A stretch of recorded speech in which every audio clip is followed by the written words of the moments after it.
All right, so these are the settings that I personally use to get my Canon 35mm f1.8 IS Macro STM lens to properly focus when it comes to video. Because this lens in the photo mode is very loud. So when it comes to video, Canon really slowed it down so that the noise wouldn't be heard as much in video. But then with that comes a very, very slow focusing lens that when I bought it at first, I almost wanted to send it back because it was really slow. So I decided to play around with the autofocus settings in camera to see if I can get this lens to be a bit more usable when it comes to video. And after a few experiments and trial and error, I found these settings to give me the best performance when it comes to autofocus speed. And as a matter of fact, it was basically unusable for talking at videos like this because it kept pulsing and like trying to find focus in the background and stuff like that. That is the lens that I'm filming on right now. And as you can see, when I move forward and backwards, it still has trouble tracking me efficiently. But now with these autofocus settings, it performs a lot better and doesn't pulse as much. Don't get me wrong, it's still a very slow focusing lens, but with these settings, I find that it's a bit more usable. All right, so let's hop onto my desk and I'll walk you through my autofocus settings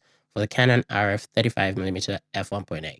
All right then, let's get right into it. All right, so if it interests you, I'm recording my camera via HDMI into my Mac, then into OBS. All right, I'm going to be walking you through my entire autofocus settings, mainly for the 35 1.8. But then if you have any other Canon lens that doesn't focus very fast, these settings will also help you if that interests you. So yeah, let's get right into it. All right, so starting from the beginning, with these settings, it doesn't really matter what lens you're using.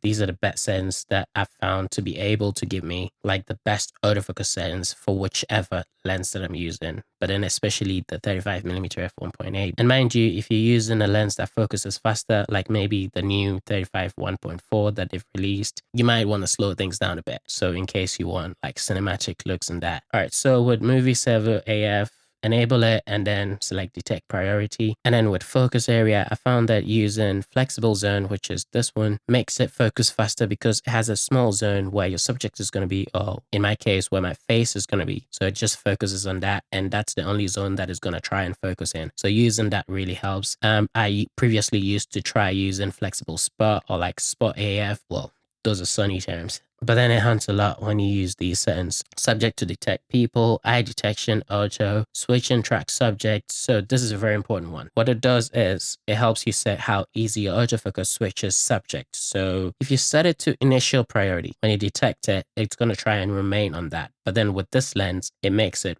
really slow. And so what I've found is that sticking it in the middle on one makes it that it doesn't switch willy-nilly, and it also doesn't stick on the wrong subject for a long time. So page 2, autofocus speed. This is also a very important one. I've set it to like the maximum because this lens will need all the help it can get. By default, it's set to 0, which is like 2 from the maximum, and then set when active to always on. And next with Movie Servo AF track sensitivity, it's basically similar to the one before that, which is that switch and track subject. Basically similar, but it's not the same. If you go in and hit info, it will tell you about it. You can go in and read these. So basically, lockdown responds less sensitively to other objects when the main subject moves from the AF point. And then responsive, basically, it's more sensitive to any new subject that moves into the AF point.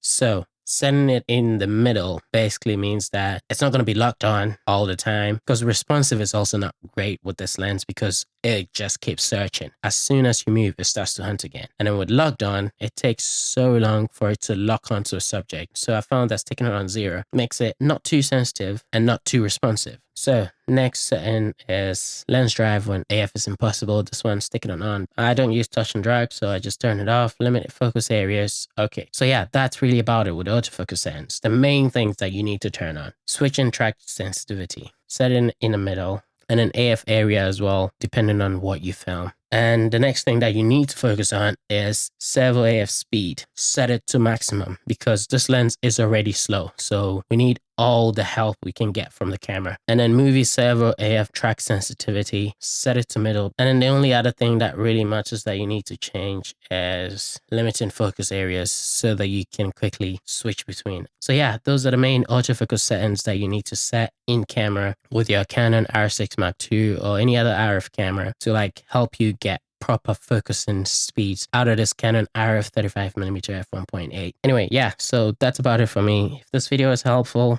do consider subscribing. The channel is slowly growing and we're about to hit 1K. So if you could help us reach 1K, I would really appreciate it. Thank you for watching. If you have any questions or comments, leave them down below. And yeah, I guess do have a nice day, will you? Ciao.